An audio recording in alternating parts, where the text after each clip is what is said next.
आपको भारत के अंदर जल्द ही एक बहुत बड़ा हंगामा देखने को मिल सकता है। ये हंगामा बिल्कुल 2020 के जैसा होगा।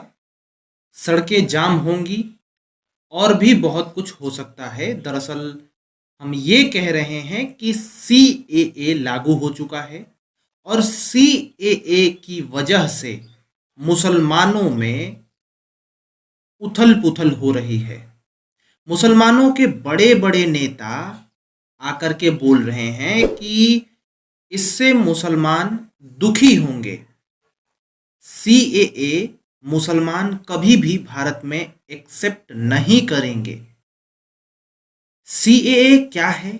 वीडियो मैंने पहले बना रखी है, आप उसको देखिए। लेकिन प्रॉब्लम क्या है मुसलमानों की सीएए से, या फिर इस देश में जो भी सीएए का विरोध कर रहा है या फिर जो भी डर रहा है, आखिर माजरा क्या है? इस वीडियो में थोड़ा सा समझिए, क्योंकि आगे जो आपको न्यूज़ेस मिल सकती हैं अकॉर्डिंग टू मी, जो भी आपको मेन स्ट्रीम मीडिया में भी अधिकतर सीएए पर हंगामा का न्यूज़ ही आप देखोगे, क्योंकि माहौल ऐसा बन रहा है। फिलहाल सीएए को हम, अगर आप छोटी सी बातों में समझाना चाहें तो ये हम कह सकते हैं कि 31 दिसंबर 2014 से पहले मुस्लिम धर्म को छोड़ करके दूसरे धर्म वाले जितने भी लोग भारत में आए होंगे उनको भारत की नागरिकता दी जाएगी।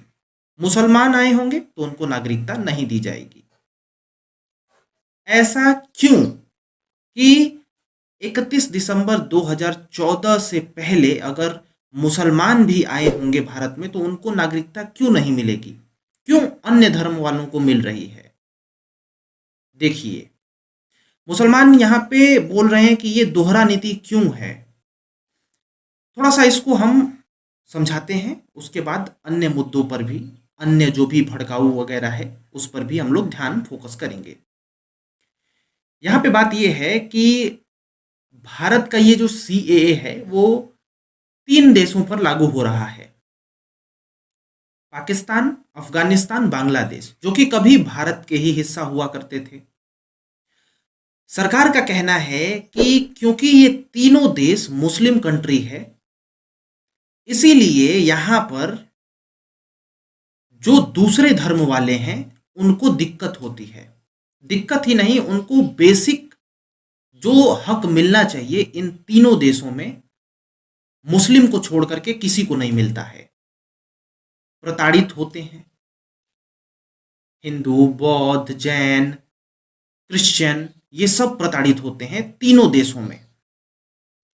ये सिर्फ शब्द नहीं है, ये वाकई में हकीकत है। और पाकिस्तान में तो बहुत ज़्यादा हद तक ये बात होती है। अफगानिस्तान तो फिलहाल अभी तालिबान के कब्जे में ही है। तो सरकार का ही कहना नहीं है, ये बिल्कुल देखा गया है, हकीकत है ये।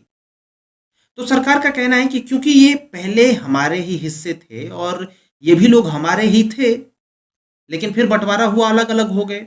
लेकिन अब ये लोग ह्यूमैनिटेरियन बेस पे, अगर मानवता के आधार पे भी देखें तो उनको वहां पे जगह नहीं मिल पा रही है, ठीक से नहीं रह पा रहे हैं।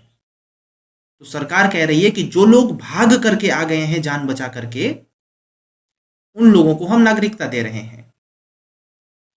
अब मुसलमानों का कहना है, मुसलमान लीडरों का, कि मुसलमान को क्यों नहीं दे रहे हो? एक बात बताइए, मुसलमान कंट्रीज तीनों हैं, यहां पे उनको तो कोई प्रॉब्लम नहीं होगी क्योंकि उनको तो हक मिल रहा है। मुसलमान कंट्री में मुसलमान ही को हक नहीं मिलेगा तो किसको मिलेगा? मिल रहा है। तो उनको इस बात का कोई टेंशन नहीं है, हक का कोई टेंशन नहीं है। इसी वजह से मुसलमानों को नहीं दिया जा रहा है यहाँ का। ठीक है, इस सीएए के कानून के प्रावधान के अंतर्गत मैं बात कर रहा हूं। अब आपको समझ में आया कि क्यों मुसलमानों को छोड़ करके सबको यहाँ पे नागरिकता मिल रही है, जो कि 31 दिसंबर 2014 से पहले आ चुका है। इन्हीं को नागरिकता अभी दी जा रही है सीएए के कानून के प्रावधान पर। ठीक है, अब हम थोड़ी सी और बात कर लेते हैं। यहाँ पे बड़े बड़े नेता हम नाम भी ले सकते हैं जैसे असदुद्दीन ओवैसी। ये भी कह रहे हैं कि हमारे देश में जो भी चीज है ये सबको पाने, जो भी चीज मिलता है वो सबको मिलता है, धर्म के आधार पर नहीं बांट सकते। जिस प्रकार से यहाँ पे जो सीएए में साफ दिख रहा है कि धर्म के आधार पे ही सीएए को लाया गया है, ठीक है, क्योंकि मुसलमानों को यहाँ पे हटाया जा रहा है, मुसलमानों को नहीं दी जा रही है नागरिकता। तो ओवैसी का कहना है कि ऐसा क्यों, हमारे देश में जब धर्म के आधार पे कोई फैसला ही नहीं होता है तो क्यों उनको नहीं मिल रहा है? मिलना तो उन्हें भी चाहिए, क्योंकि हमारा संविधान है कि सब बराबर हैं।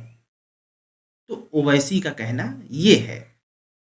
लेकिन फिलहाल जो सीएए है उसका तो प्रावधान बन चुका है, विरोध इस बात का ओवैसी कर रहे हैं। लेकिन ओवैसी को भी शायद नहीं दिख रहा है, या फिर दिख रहा है फिर भी वो जो कर रहे हैं वो कर रहे हैं। लेकिन हकीकत ह्यूमैनिटेरियन बेस पे, मानवता के बेस पे अगर देखा जाए तो सीएए एक बहुत ही अच्छा स्टेप है, क्योंकि एक देश जान रहा है कि ये लोग सताए जा रहे हैं और वो उनकी मदद कर रहा है, तो ये बहुत बढ़िया है। नहीं मदद कर रहा है तो फिर क्या ही है, फिर भारत में मानवता कैसी, भारत की संस्कृति कैसी, बात आती है ना। खैर, बहुत कुछ है।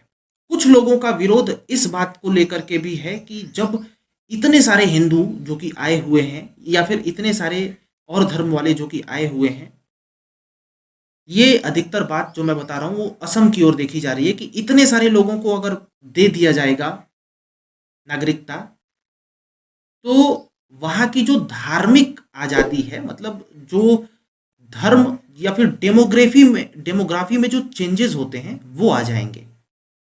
सपोज करिए कि असम में कल्चर दूसरा है, लेकिन वहाँ पे बाहर की कंट्रीज से बहुत सारे लोग आए हुए हैं और एक ही बार में उनको नागरिकता दे दी जाए, तो असम की संस्कृति में और वहाँ की संस्कृति में ज़्यादा घचर पचर हो जाएगा, जिसको कहते हैं ना कि पूरा मिक्सअप हो जाएगा और अलग हो सकता है मामला। तो कुछ लोगों का कहना ये है कि ये खराब हो सकता है, इसीलिए इसका विरोध किया जा रहा है सीएए का। दूसरा मैटर ये हुआ, और तीसरा मैटर ये हुआ कि कुछ लोग उड़े हुए हैं डर डर की वजह से कि सीएए आएगा, नागरिकता छीन ली जाएगी, मुसलमानों को नुकसान हो जाएगा, जबकि यह कुछ भी नहीं है, लेकिन फिर भी एक अंधी दुनिया में वो चल रहे हैं। तो तीसरा मामला ये है। ओवरऑल इन्हीं सब मामलों की वजह से हालात ये बन रहे हैं कि बहुत सारे लोग बोल रहे हैं कि प्रोटेस्ट फिर से स्टार्ट होंगे। ठीक है, आपको हम बता दें कि जब ये प्रावधान लाया गया था सीएए का, जब बात छिड़ा था, जब पास हुआ था सीएए 2020 में, बहुत बड़ा प्रोटेस्ट हुआ था। ठीक है, और फिलहाल अब प्रोटेस्ट होता है कि नहीं, अब क्या होता है? हालांकि प्रोटेस्ट को तो कहा जा रहा है, बहुत सारा आवाज उठ रहा है कि प्रोटेस्ट हो सकता है, दिख भी रहा है कि प्रोटेस्ट हो सकता है।